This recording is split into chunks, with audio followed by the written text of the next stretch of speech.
சாகசங்கள் புரிவது மனிதர்களுக்கு பிடித்தமான ஒன்று. சாகசங்கள் புரிவதை தொழிலாகவே கொண்டிருப்போரும் உள்ளனர். சாகசங்களை வாழ்க்கையாகவும் சாதனைகள் புரிவதற்கான வாய்ப்பாகவும் கொண்டுள்ள ஒருவரை பற்றி இப்பொழுது பார்க்கலாம்.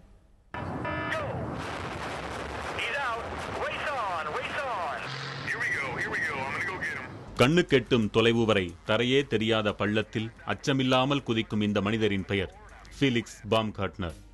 ஆஸ்திரியாவைச் சேர்ந்த சாகச வீரரான ஃபீலிக்ஸ் பாம்கார்ட்னர் மிக உயரமான கட்டடங்கள், பள்ளங்கள், வானம் என்று பல பகுதிகளிலும் குதித்து சாதனை புரிந்தவர்.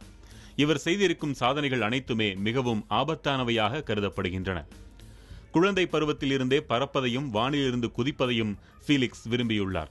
1999ஆம் ஆண்டு மலேசியாவின் மிக உயரமான பெட்ரோனாஸ் கோபுரங்களில் இருந்து குதித்ததன் மூலம் உலகின் கவனத்தை ஈர்த்தார் ஃபீலிக்ஸ். மிகவும் ஆபத்தான இக்காட்சியை நூற்றுக்கணக்கானோர் நேரில் பார்த்தனர். இதேபோல் 2003ஆம் ஆண்டு பிரத்யேகமாக வடிவமைக்கப்பட்ட செயற்கை கார்பன் இறக்கைகள் உதவியுடன் ஆங்கில கால்வாயை கடந்தார் ஃபீலிக்ஸ். விமானத்தை போன்ற வேகத்துடன் இவர் பறந்து சென்றது இன்றளவுக்கும் மாபெரும் சாதனையாக போற்றப்படுகிறது.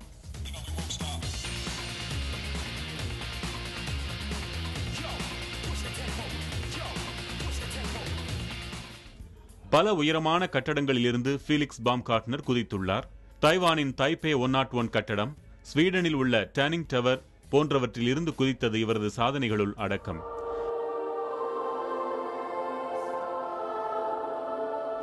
உலகின் உயரமான பாலமாக கருதப்படும் மிலவ் வயடக்டில் இருந்தும் அவர் குதித்துள்ளார். மிக அதிகமான உயரத்தில் இருந்து மட்டுமல்ல, மிக குறைவான உயரத்தில் இருந்து பாராசூட் உதவியுடன் குதித்தவர் என்ற உலக சாதனையை படைத்தவரும் பாம்கார்ட்னர் தான்.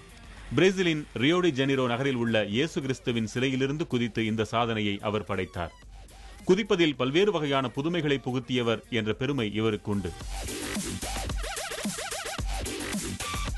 ஓமனில் உள்ள சுமார் 120 மீட்டர் பள்ளம் கொண்ட மஜ்லிஸ் அல்ஜின் குகையில் ஒளி புக முடியாத ஆபத்தான பள்ளத்தில் குதித்து தரையை தொட்டார்.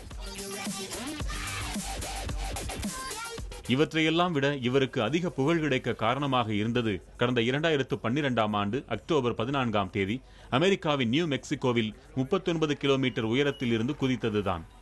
பலூன் மூலம் வளிமண்டலத்தின் மேலடுக்கை அடைந்து அங்கிருந்து பாராசூட் மூலம் குதித்தார் ஃபீலிக்ஸ்.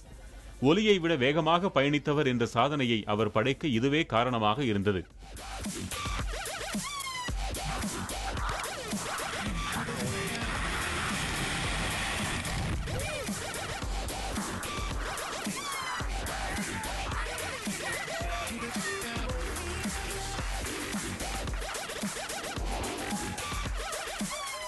பல்வேறு விருதுகளை பெற்றுள்ள ஃபீலிக்ஸ் பாம்கார்ட்னரின் சாதனைகளை நினைவுகூரும் பல சின்னங்கள் ஆஸ்திரியாவில் அமைக்கப்பட்டுள்ளன.